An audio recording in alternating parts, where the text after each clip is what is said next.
In this exercise, we're going to be discussing dimensional constraints. We're going to be using the drawing 0305, creating dimensional constraints, give you some visual examples, and let's get started. Let's talk a little bit about what dimensional constraints are. We call them constraints because just like the geometric constraints, we're controlling the size of the geometry. It's one of the things that really makes Inventor a parametric modeler. Parametric dimensions drive the shape and size of a part, whereas associative dimensions will change based on the size of the part. So depending on if it's driving a dimension or it's reporting a dimension. AutoCAD and older 2D modelers actually will report or tell you how big an object is, whereas in Inventor, we can actually control the size using these geometric dimensions. It's very important to understand the difference. One of the big things about Inventor is getting used to the fact that you roughly draw something out and then go back and add dimensions after the fact. This is kind of counterintuitive to those who are used to using the older 2D modelers such as AutoCAD, whereas you drew something exactly to size and then you put the dimensions on there just to show how big it was. This is a real paradigm shift for most people getting used to changing from one to the other. One of my favorite parts about Inventor is the fact that we can use one dimension tool to create all of our dimensions. You'll notice up here at the top, the dimensional constraints are actually contained inside of the same ribbon panel as the geometric constraints. But you know that you have multiple geometric constraints here, but you only have one dimensional constraint. The reason is because Inventor is smart enough to understand what kind of dimension you're trying to create. It has artificial intelligence built in that'll choose whether you're going to do horizontal, vertical, aligned, angular, radial, and it automatically uses the correct dimension on the object that you're selecting. This is a wonderful tool inside of Inventor that you can go in and not have to think about what dimension you're creating. Use the one tool, and Inventor does it for you. If we take a look at this example, we have several different dimensions displayed. We have a horizontal and vertical dimension. You can see we have multiples here. We have dimensions that actually have formulas inside of them. We know this because we see this little fx here. We have an aligned dimension, shows how long something is at an angle. We have the diameter dimension here. We have the angle of this triangle here. We could come up and put a dimension on this and have a radial dimension. And we can also see that because this is a formula inside of here, if I change this from 22 to 25, you can see that both dimensions are changed. The reason is because this dimension is referencing D5, which is this top dimension. So you can see these dimensions are very intelligent and have a lot of information built into them. Not all dimensions can be parametric dimensions every time because after so long, they start interfering with each other. So sometimes, such as this angular dimension here, we create what's called a driven dimension. You know this because it's inside of parentheses, and it's just there for reference. It says, hey, this angle from here to here, this line to this line, is 60 degrees. You can turn on driven dimensions by selecting the dimension you want to modify, and then hit the driven dimension command up here at the top. So now instead of driving the size of this triangle, it just references and makes it an associated dimension. Once again, to turn it off, select it, hit the driven button again. So now it's back to a parametric dimension. So let's take a more detailed look at creating some dimensions here. I'm going to pan over here and zoom in on our little odd shape here, and I can start adding dimensions to it.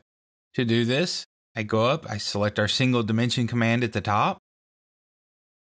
I come down, and I can start giving this dimensions. You can see here that as I do this, my object starts to grow and shrink. If I hit F8, I see that there are several geometric constraints on here. And so as I add these dimensions, Inventor's smart enough to obey those geometric constraints. Gives us the ability to come in here and give it angular dimensions just by selecting on two non-parallel lines. Now have an angular dimension. I can dimension out to a point here, to either a line or another point. and it will drive that dimension. I can select a line and pull it up. I can select 2 lines, drag down, and you can see that it's very easy to create these dimensions. I can also start adding relationships. I do this by coming in here and I place a dimension and I say I want that to equal this other dimension just by selecting the dimension I want it to equal.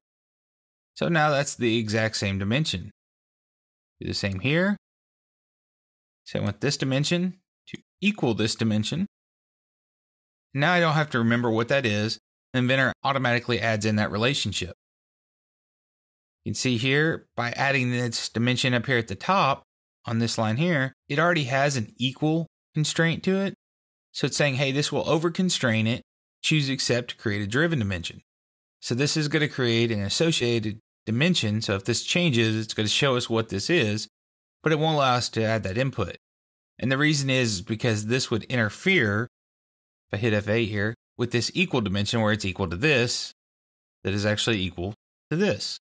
So I've used a geometric constraint to add in this information to save me from having to create a dimensional constraint. It's better to create a geometric constraint inside of Inventor than it is to create a dimensional constraint, because you want to help control the shape of an object before you worry about the size. So our geometric constraints are about the shape, whereas the dimensional constraints are more about the size. If you're creating different types of dimensions, Inventor sometimes will automatically add them for you. So if I want to do an angular dimension and I select on 2 lines that are not parallel, it'll automatically give me an angular. This one's driven, of course. If I need to create, say, an aligned dimension, you can see here it's trying to create either horizontal or vertical. It's not wanting to create the line for me.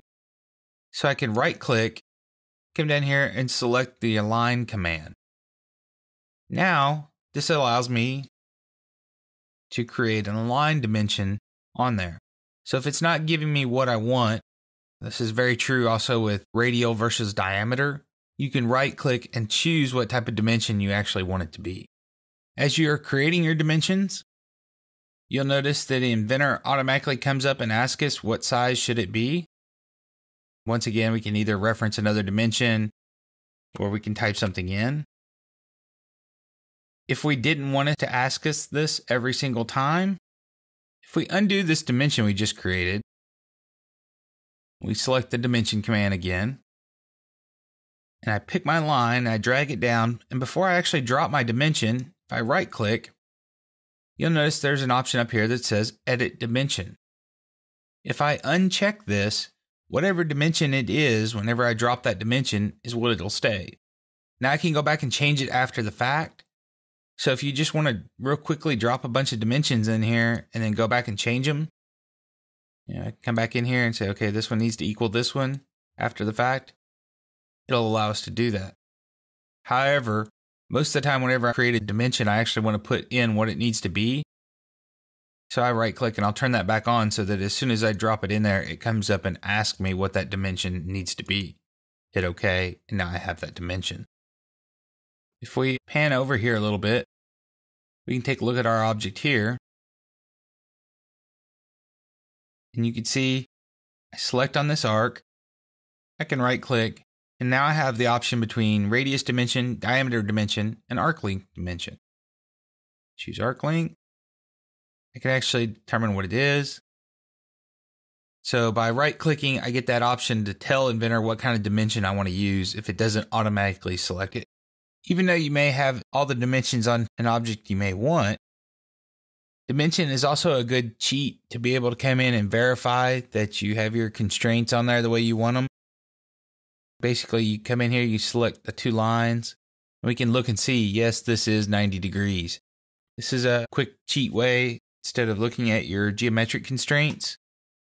If I pan back over to my odd shape here, and there's a lot of constraints on there and trying to track it down and making sure that, this is really parallel to this. Somewhere in there we got perpendicular. Trying to figure out what that is can get confusing. So sometimes I will use a dimensional constraint and come in and just verify what that needs to be. It may tell me it's driven, but that's what driven dimensions are for, is to give you information. So now that's an informational dimension that tells me, hey, this is that angle. Last thing we'll talk about real quick here is the options you have as you're creating and editing these dimensions. If I come in here and select this dimension, I have several options inside of here by selecting this little arrow. I can come in and I can actually measure an object. If I didn't have this dimension on here, I can say measure again here. Measure this. Take that out of there. I could change this into a formula. So I could say whatever that was minus 0.025. You can see there, it changes that to 0.6. The other options I have inside of here is I can adjust the tolerance, show what the precision needs to be. So now it will show 4 decimal points instead of 3. I also have a recent history. So it shows me what I've done recently inside of this drawing. And it's very nice. That way, if you don't have to remember how to type something out, or so if it's pretty long, you can just come in here and select it and it'll automatically do it. You can also say show dimensions. So if you have another consumed sketch in the background, you can actually say show the dimensions on that sketch and select a dimension that's in another sketch. So you can reference in that sketch dimension, and now that information's in there. So those are just some of the options that you have inside of the dimensional constraint command. Play with this, see what you can do with it, and have some fun with it.